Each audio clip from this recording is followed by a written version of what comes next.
Le programme Innovapi, dont vous allez voir les principaux résultats dans le film qui suit, est un projet qui a été financé dans le cadre des projets FEDER européens Alcotra, qui donc aide les projets interfrontaliers entre les deux régions alpines de France et d'Italie. Ce projet, à l'origine, voudrait répondre à une question très précise et une urgence que connaissent les apiculteurs, qui est que toutes les colonies, ou presque, sont pénalisées par un parasite qui est un acarien, qu'on appelle varroa, et qui affecte la santé globale des colonies jusqu'à, en particulier, être un des facteurs prépondérants de la mortalité hivernale des colonies.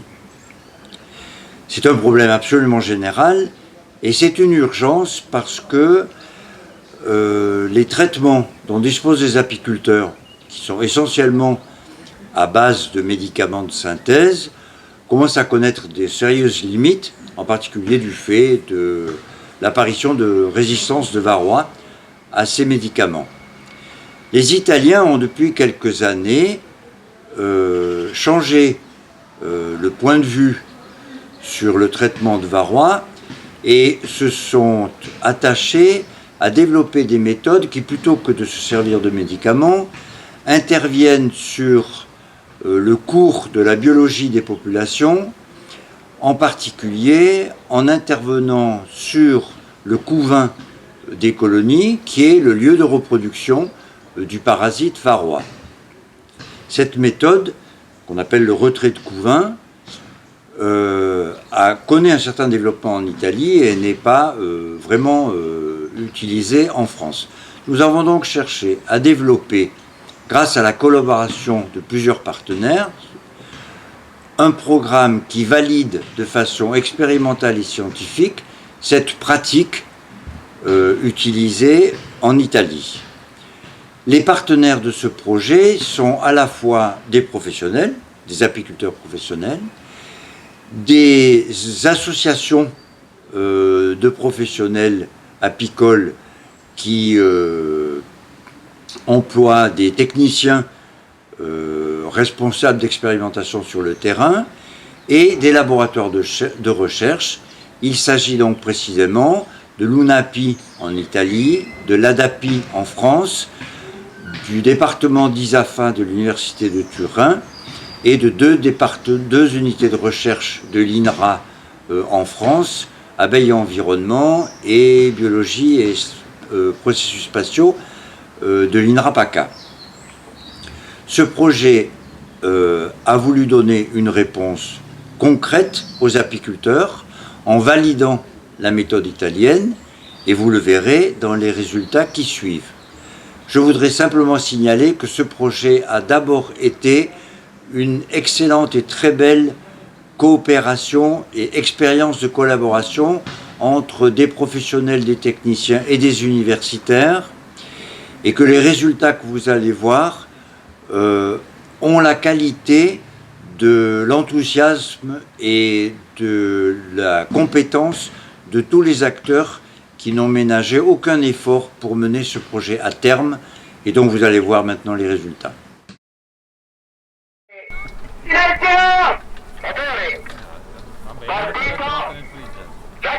Odissea 701 per... Che numeri abbiamo, Ele? Azione!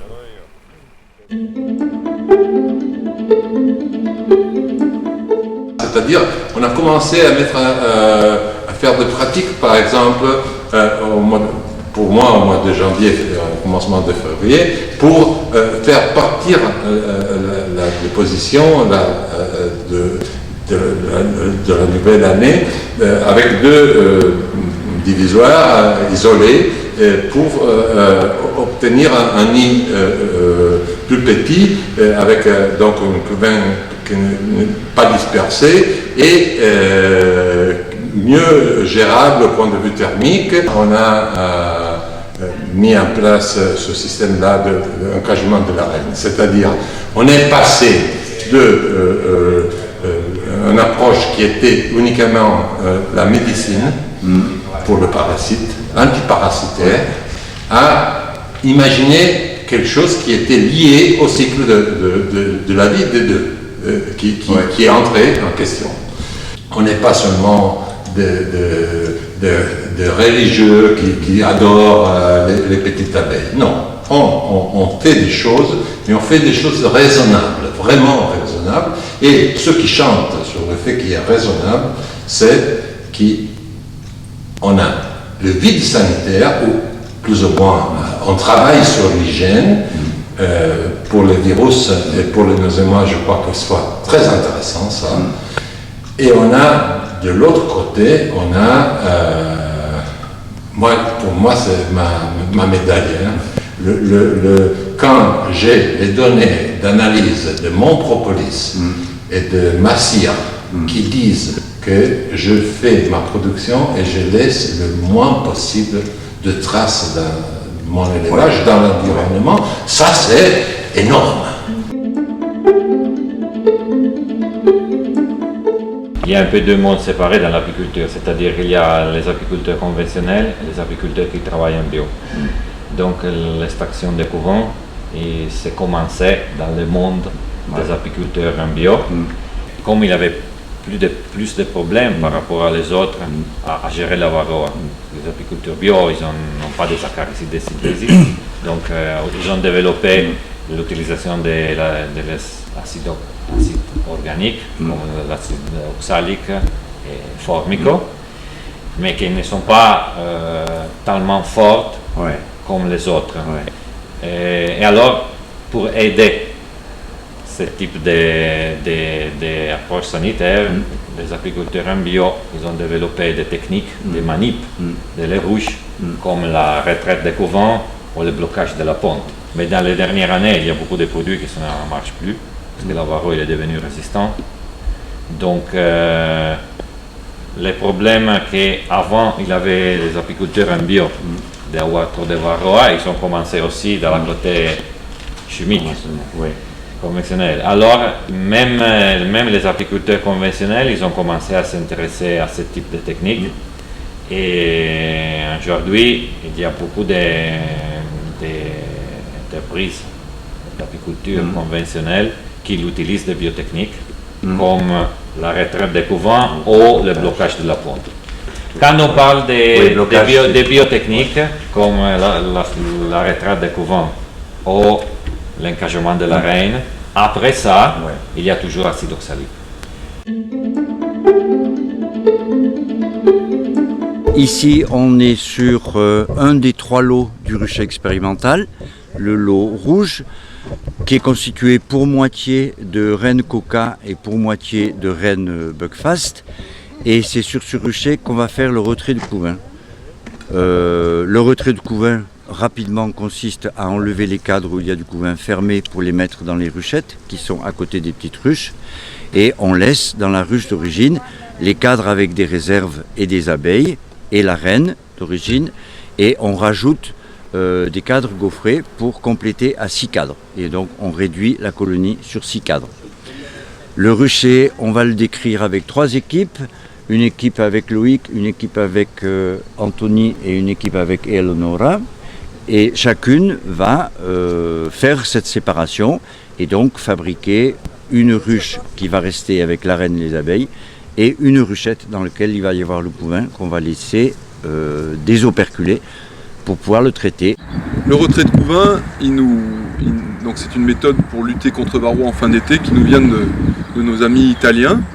C'est qu'on a essayé d'adapter donc à notre région alpine en Provence, et pour voir si on arrivait à utiliser cette méthode en traitement de fin d'été contre varroa. Il faut savoir qu'en Provence, la quasi-totalité des exploitations provençales finissent sur la mielée de lavande, donc amènent quasiment l'ensemble de leurs ruches sur la mielée de lavande. Et cette mielée est une mielée bloquante, c'est-à-dire qu'il y a très peu de pollen, ou quasiment pas de pollen, donc la colonie, et notamment la reine, va s'arrêter de pondre. Et ce couvain, en fait, c'est le lieu de reproduction du varroa, et donc c'est là où se retrouvent tous les varrois ou quasiment tous les varrois qui sont dans le couvain et dans un espace réduit. Donc ce couvain, il est de mauvaise qualité, il est malade. Et nous, ce qu'on a pensé, c'est qu'on pouvait, au lieu de le garder, ce couvain, c'était de le détruire. Donc de le supprimer par griffage. Donc on inspecte tous les cadres, on regarde là où il y a du couvain, on détruit le couvain à l'aide d'une griffe. Et ensuite, tout de suite après, comme on n'a plus de couvain, on peut traiter avec l'acide oxalique de manière efficace contre le varroa. Cette méthode, elle est assez simple à mettre en place parce qu'elle demande une gestion des cadres beaucoup plus simple vu qu'on laisse les cadres dans la colonie.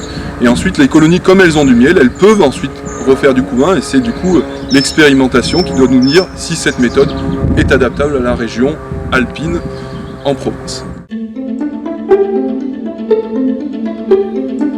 Pour étudier l'intérêt de la biotechnique de la suppression de couvain pour lutter contre l'acariens parasite varroa destructeur, nous avons réalisé le suivi de 3 ruchers d'apiculteurs professionnels alpins et provençaux. Nous avons suivi un rucher sédentaire de 30 ruches et 2 ruchers transhumants de 60 colonies. Le point commun de ces 3 ruchers, c'est qu'ils ont tous terminé sur la mêlée de lavande, donc sur le plateau de Valençol au mois de juillet. Au sein de chacun des ruchers, nous avons fait un suivi de 2 lots de colonies, donc qui étaient traités de façon différente contre varroa en fin d'été. Un lot qui était traité avec une méthode de lutte conventionnelle à base d'amitrase, qui est couramment utilisée en apiculture, et un lot qui était traité avec notre biotechnique de suppression de couvain. L'expérimentation a duré 3 ans. Tout au long de ces 3 ans, nous avons fait de nombreuses visites de ruchers pour déterminer à chaque fois les populations d'abeilles et de couvains avec une méthode d'évaluation qui a été développée et qu'on appelle Coleval. Nous avons aussi mesuré les poids des colonies qui nous donnaient un renseignement sur la production de celles-ci. Et à chaque fois, nous avons effectué des prélèvements d'abeilles dans le but de déterminer les taux de varroa forétique et les charges virales associées.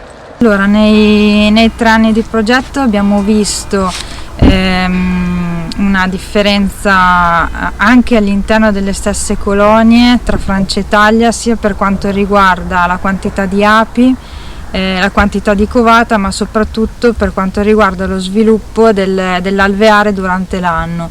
Abbiamo visto in Francia una dinamica molto simile all'interno dei 3 anni tra gli alveari che hanno indagato i nostri colleghi francesi e in pratica, in sostanza, si è visto che questi alveari crescono di più in primavera e hanno proprio un picco subito dopo la primavera per quanto riguarda le api e la covata e poi scemano molto velocemente verso l'estate.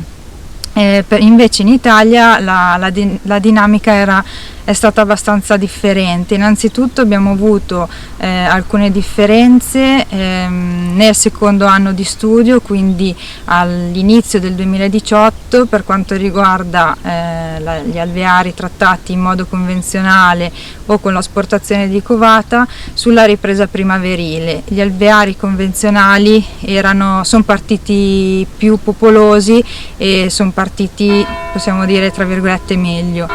Questo non ha inficiato la produzione comunque degli alveari asportati l'anno prima. E per quanto riguarda invece la quantità di varroa, si è notato che in Francia probabilmente il valore di varroa misurato durante tutti i 3 anni era costantemente più alto rispetto a quello misurato in Italia, e questo può essere spiegato sia dal fatto che in Francia il trattamento estivo viene fatto più tardi dopo la produzione di lavanda e quindi questo può portare a livelli di varroa molto elevati all'interno degli alveari, mentre in Italia l'asportazione viene fatta di solito dopo il castagno per approfittare di un periodo di raccolto successivo per lo sviluppo delle famiglie. L'altra spiegazione che si può avere per questa differenza è il fatto che gli alveari in Italia sono situati in una zona alpina o prealpina e quindi durante gli anni di studio del progetto questi alveari sono andati in blocco nel momento in cui sono stati trattati durante l'inverno contro la varroa con l'acido ossalico. Questo probabilmente non è avvenuto in Francia e non sempre allo stesso modo e probabilmente è quello che ha causato un elevato livello di infestazione già nei primi mesi primaverili. Dans le projet, on a suivi la dynamique des virus dans 180 colonies pendant 3 ans, faisant les mesures 8 fois par an. On a mesuré la charge virale de 5 virus qui sont les DWV, SBV, BQCV, ABPV et CBPV. Et ce projet nous a permis d'évaluer de décrire la dynamique propre de ces virus et à l'échelle de la ruche. Nous avons observé que pour certains virus, notamment le DWV, la dynamique est vraiment liée à la dynamique de varroa. Nous avons pris les mesures dans 2 régions climatiques qui sont un environnement de moyenne montagne dans le nord de l'Italie et un environnement méditerranéen dans la France. Et en faisant la comparaison des charges virales, on peut observer une tendance qui est une tendance de charge plus faible dans les rochers de moyenne montagne en Italie par rapport aux rochers de la zone méditerranéenne en France. D'après les données de la littérature, on sait que le varroa il peut être un vecteur de certains virus présents dans les colonies d'abeilles naturellement. Donc ça peut être un vecteur direct ou indirect. Et au-delà de ça, on a très peu de données en fait sur l'évolution de la charge en virus au cours d'une saison apicole dans les colonies.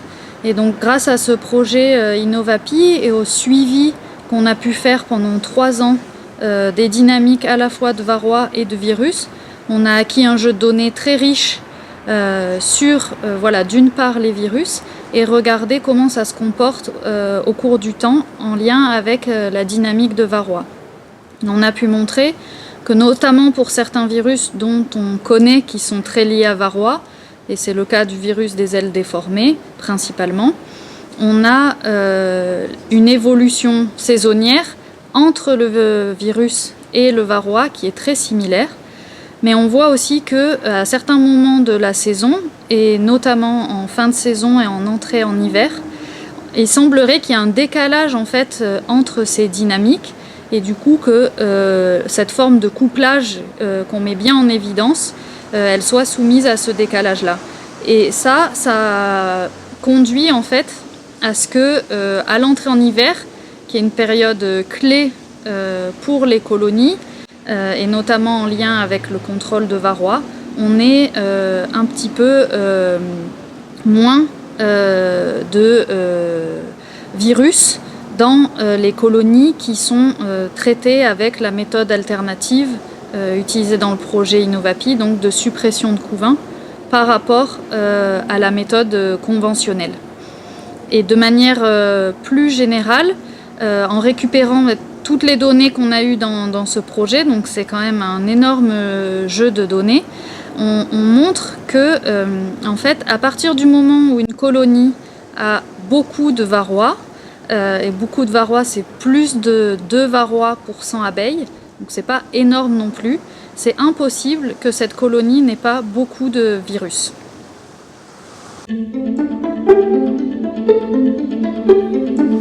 J'ai étudié la partie économie dans les projets Innovapi. Nous avons étudié la soutenabilité économique de l'application de la suppression des couverts. Et nous avons étudié des exploitations apicoles dans la province de Turin et dans la province de Cuneo en Italie. Nous avons fait cette étude économique dans des exploitations qui ont une partie des ruches conduites avec les techniques de suppression des couvains et une partie des ruches avec l'application des techniques conventionnelles. D'un point de vue économique, nous avons vu que sur les ruches où il y a l'application de la technique de suppression des couvains, on peut observer une légère diminution de la production de miel compensée par la production de nucléi. Et cela fait que les résultats économiques d'un point de vue de la rentabilité, c'est positif. Donc, une autre chose que je pensais important de remarquer, c'est qu'on a observé aussi que la technique de suppression des couvains fait augmenter un peu la main-d'œuvre, mais il faut observer que tout ça, c'est à gérer d'un point de vue de l'organisation de l'exploitation. Je pense que c'est important de dire en conclusion que la méthode, la technique de suppression des couvains, c'est une méthode innovante et c'est une méthode qui fait augmenter la rentabilité de l'exploitation apicole. Donc, soit d'un point de vue de ce que l'exploitation apicole obtient à la fin de l'année en appliquant la technique de suppression des couvains, soit d'un point de vue de l'organisation de l'exploitation, ces techniques portent un résultat positif dans l'exploitation apicole qui a une conduction d'une partie des ruches avec la technique de suppression des couvains. Nous, on a complètement repensé l'organisation pour les traitements. Ça veut dire on est allé à beaucoup plus de monde. Voilà, on a embauché des gens vraiment pour mener à bien ces traitements. On pensait qu'au début ça serait très difficile, mais en fait on est arrivé à très bien le mener, à garder les mêmes délais et même avec des coûts moindres. Donc ça a vraiment été une réussite pour nous et ça nous a permis d'amorcer vraiment un virage vers autre chose, quoi. Il metodo dell'asportazione di covate è un metodo utilizzato già da anni in Italia ma da poche aziende.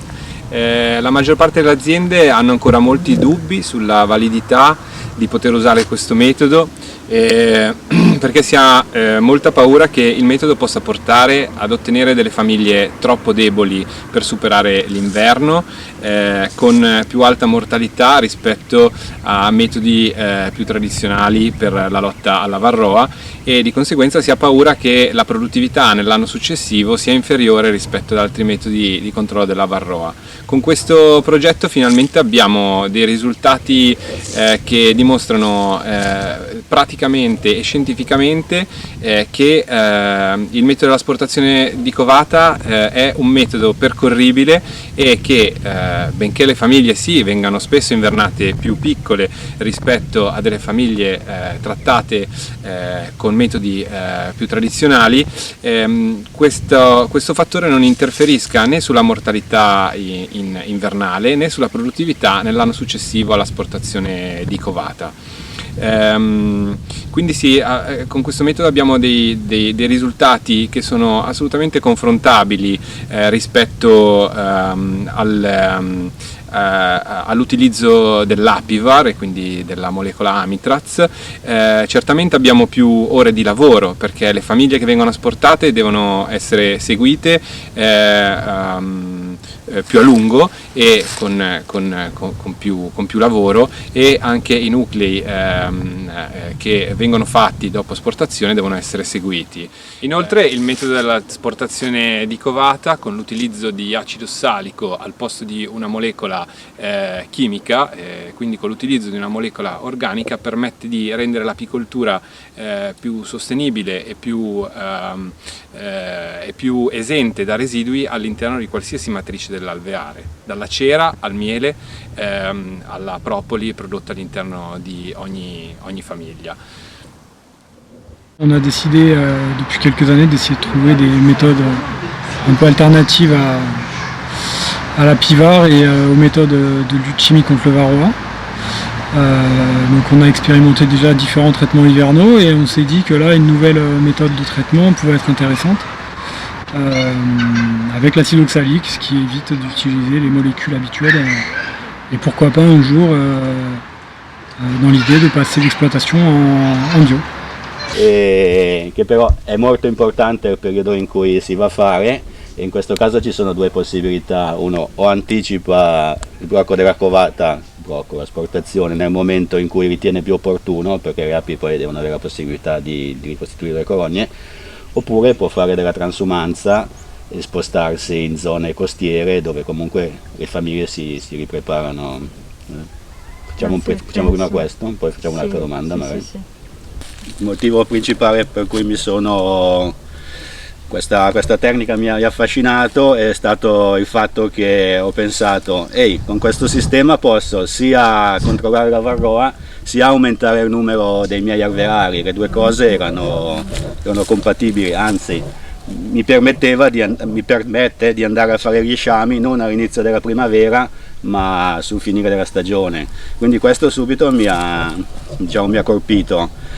E poi ovviamente non è che uno capisce le cose subito al primo momento, però ripetendola nel corso degli anni ho capito che è molto importante che ognuno, in base alla zona dove opera, sappia qual è il momento giusto per andare a fare l'asportazione.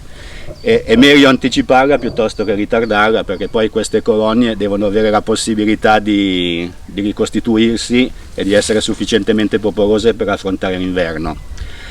All'inizio facevo così, poi ho cambiato un attimo la tecnica, nel senso che ho pensato che non dovevo preoccuparmi troppo della popolosità sia del ceppo che della colonia che rimaneva, perché ho cominciato a prendere queste api a cui facevo l'asportazione e portarle al mare. In questo caso, svernando sulla costa, in Liguria o in Toscana, queste in primavera sono pronte o per essere venduti come nuclei se non li voglio tenere, oppure li porto in produzione.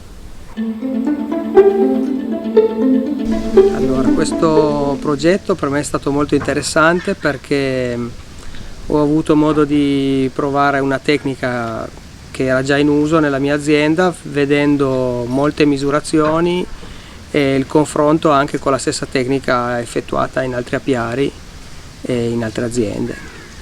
E questo tipo di tecnica ha anche il vantaggio di poter essere utilizzata nell'apicoltura biologica, ma per chi non lo è, per tutta l'apicoltura convenzionale, si presta ad essere un'arma versatile che ti permette di adattarti alle situazioni, di tamponare quando non si può usare un certo prodotto e trovare delle vie di fuga differenti.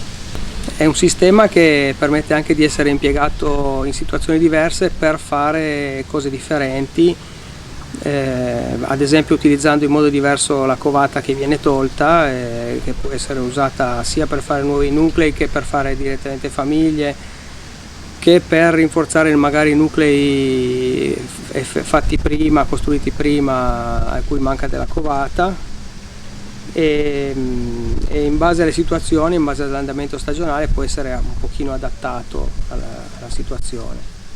Il y a exactement le contraire de ce qui est aujourd'hui la Bible. La Bible sait qu'il faut produire plus avec moins de travail. Toi, un investissement très important de travail, de plus en plus important, mais avec des résultats économiques. Et donc, ça, c'est pas si mal. C'est pas facile. Ça te demande d'être toujours alerté. Le projet Innovapi a annoncé 3 livrables. Nous avons donc donné une réponse concrète à la validation de la méthode italienne, telle qu'en témoignent les apiculteurs. Nous avons produit les outils qui permettent la diffusion de cette méthode sous la forme du film et d'un cahier technique complet. Et ces résultats nous permettent effectivement de contribuer à l'harmonisation des politiques sanitaires en apiculture entre la France et l'Italie. Ces résultats sont suffisamment cohérents pour que les apiculteurs en demandent une suite, et il est vrai que nous n'avons pas abordé dans ce projet une des composantes de la lutte contre varroa, qui est l'utilisation ou l'amplification des comportements hygiéniques des colonies. Une suite normale à Innovapi sera d'ajouter au cadre du développement de ces biotechniques des procédures expérimentales qui nous permettent de mettre en œuvre et de démontrer l'amélioration qu'on peut apporter à la lutte contre varroa par l'utilisation des propriétés hygiéniques des colonies. Tout ceci doit contribuer à améliorer les performances de l'apiculture d'une part, et d'autre part la qualité des produits de la ruche, qui est aussi un objectif de satisfaction des besoins des consommateurs.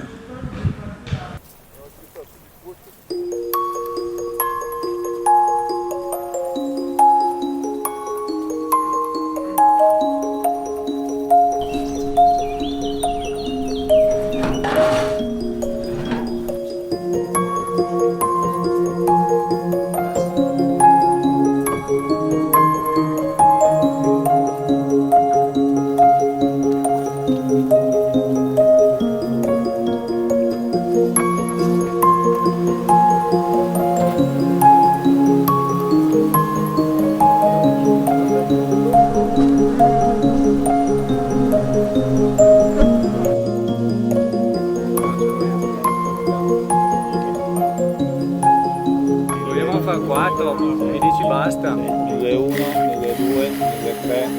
3, 4, Io ne mettevo meno. Andiamo nemmeno.